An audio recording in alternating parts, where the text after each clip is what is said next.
Hey guys, and welcome back to Pro Speed Baseball. Today we're going to talk about why you don't want to use your hips in the baseball swing. Let's go ahead and get started.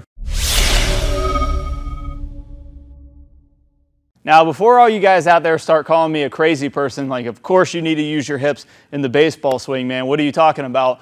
Let me go ahead and explain why I say you don't want to use your hips in the swing. And more specifically, you don't want to mentally think hips in the baseball swing. I know this is something that a lot of coaches and instructors say you want to use your hips, and they are 100% absolutely correct. The thing is that we're going to get across in this lesson today is that we don't want to be thinking hips in the baseball swing. And let me go ahead and explain why. The thing that we need to understand about the hips in terms of biomechanics is how they relate to the feet. Now, I've mentioned this a little bit in some of my other videos, but I thought it very important that you guys understand exactly what's supposed to happen in the swing and how you can use your hips to their maximum ability without having to think, oh my goodness, I have to open up my hips whenever I'm swinging. So, biomechanically, our hips and our feet are connected as far as how their range of motion and how much they can turn. So that's put simply, that means I need my foot to be able to rotate to open up my hips, and I need my hips to be able to rotate to open and close my foot. And you guys can test this out right now if you want to. You can stand up, and what you do is you stand straight up, and I just want you to take one of your feet and put it in like a pigeon foot as far as you can and push it down flat on the ground. Okay, and then from there, don't let your foot slide or come up on the ground. Keep it flat on the ground, and then try to rotate your hip. Okay, you're going to find your range of motion is very, very limited. And then what I want you to do is go ahead and stay in that same position and then open your foot up as wide as you can, and now rotate your hip. You're going to see you're going to have an extremely big amount of range of motion, much more than if the foot is closed. So that's going to show you right there in terms of biomechanics how your body works, is that your hips and feet directly relate as far as how your hips turn.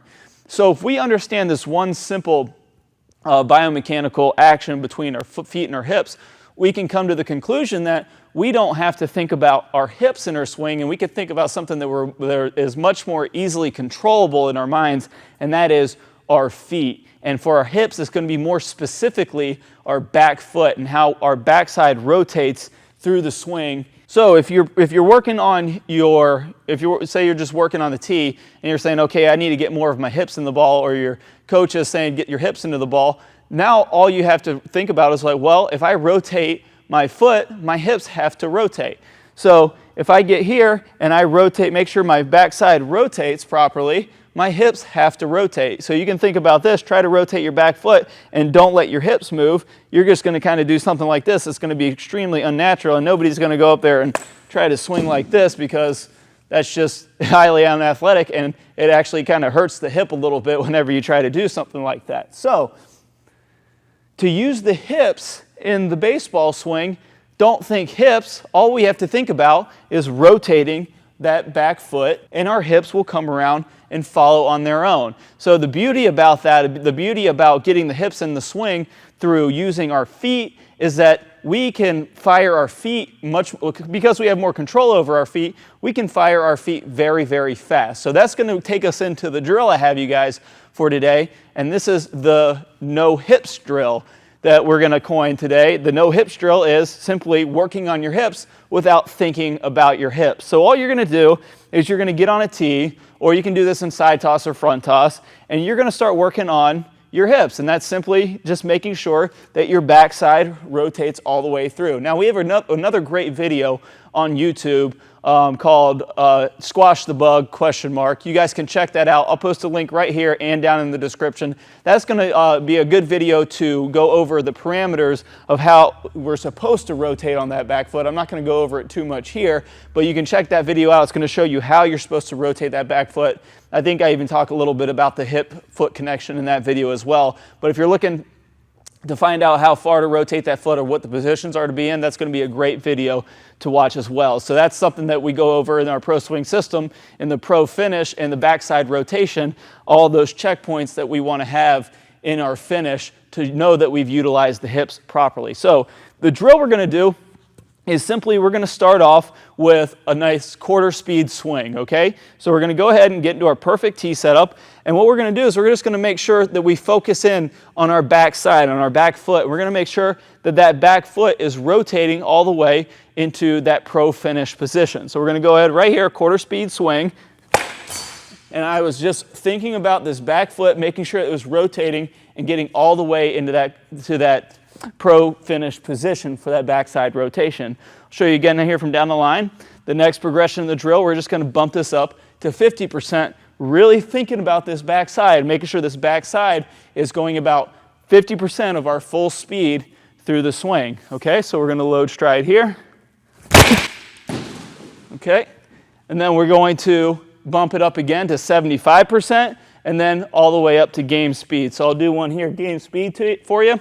And this is where it starts to really get fun. You can really start to feel the power of the hips in the swing without thinking about the hips.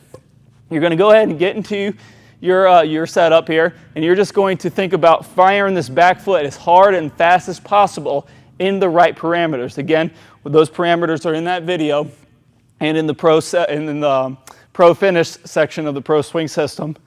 Okay, and we're going to really think about firing this back foot really, really hard and fast. So we're going to load stride here.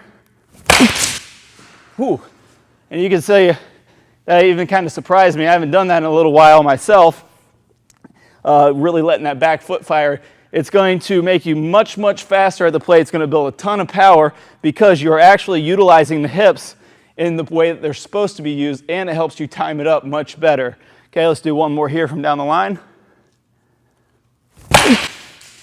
Okay, yeah, feel nice and powerful, lots of speed, and all I'm thinking about is rotating this back foot nice, hard, and fast. Now, one more quick note for you guys, because I'm sure you're going to have the question about when this backside is supposed to start rotating, and I'll give you guys a quick explanation on that real quick. When that back foot starts to rotate, you can almost feel like the back foot and the hands are rotating at the same time. So you can load stride and you can feel that the foot and the hands are going to go together about at the same time and then finish into that nice pro finish position. So guys, go ahead and work on that drill. Again, work it up slow to fast, making sure that when you do turn that foot, that you're not over rotating that ankle or under rotating that ankle, and that you are firing that foot when the hands are going, and you're going to start feeling a ton of speed from your hips, and you're never going to have to think about your hips again in the swing, because you're going to train that foot to fire at the right time with a ton of speed. It's going to feel really good whipping that bat through the zone. Now guys, thank you for watching. I really hope you enjoyed that video, and if you have any questions or comments,